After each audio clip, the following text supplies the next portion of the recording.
On a cool autumn evening, the lobby of the Grand Horizon Hotel shimmered with polished marble floors and soft lighting. Guests in tailored suits and elegant attire passed by, exchanging quiet pleasantries. Behind the front desk stood Emma, a young receptionist who prided herself on upholding the hotel's elite reputation. She believed she could identify the right kind of clientele with a single glance. As the clock approached midnight, a tall, broad-shouldered black man entered, dressed simply in a hoodie and jeans. His face was warm but tired, hinting at a long journey. Approaching the front desk, he offered a friendly smile. "Good evening," he said, his voice deep and calm. "I'd like a room for the night." He handed over a credit card, his height and presence impossible to ignore. Emma's professional smile tightened. She quickly assessed his casual attire, deciding he didn't match the hotel's upscale image. She glanced at the reservation log. There were plenty of rooms available, but her bias overruled logic. With a thin, forced smile, she replied, "I'm sorry, but we're fully booked."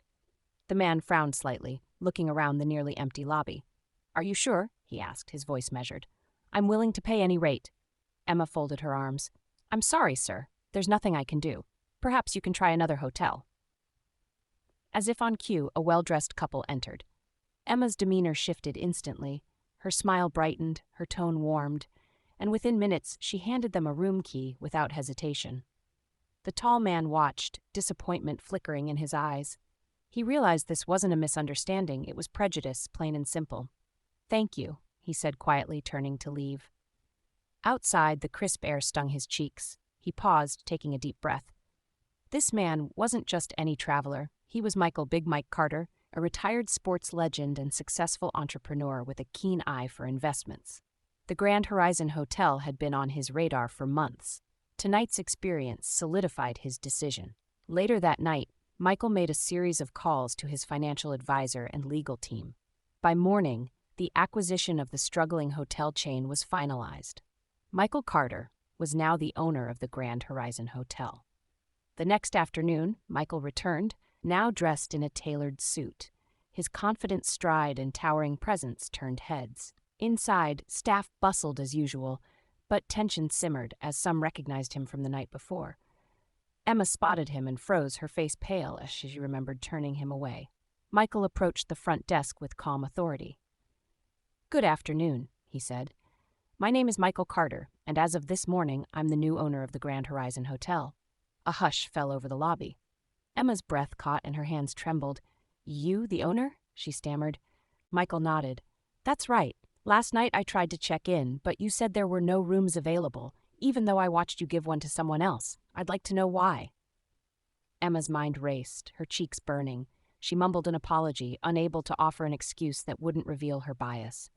The hotel manager, Paul, hurried over, his tone ingratiating. "Mr. Carter, there must be some misunderstanding. We had no idea." Michael cut him off, his voice steady but firm. "So, if you'd known who I was, you would have treated me differently?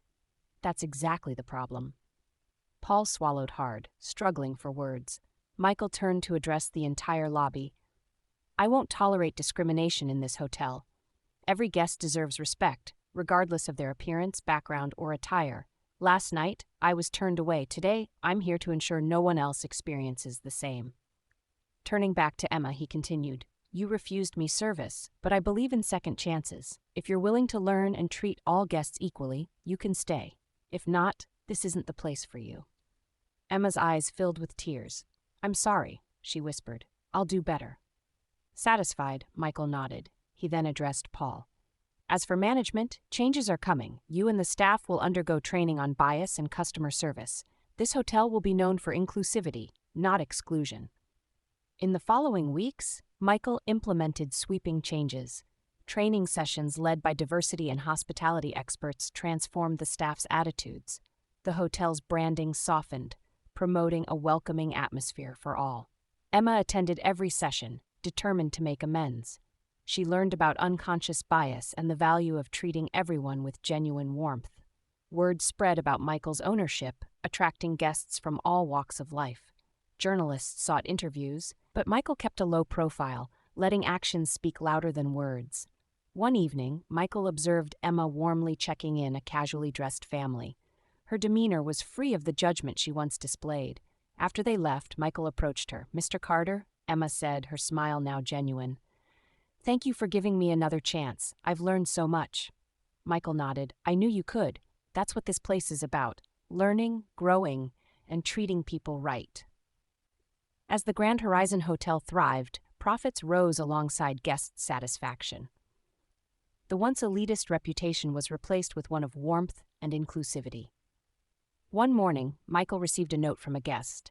"Thank you for making this a place where I feel welcome. It means more than you know." Michael smiled, tucking the card into his pocket. True power, he realized, wasn't about wealth or fame. It was about using influence to uplift others and create lasting change.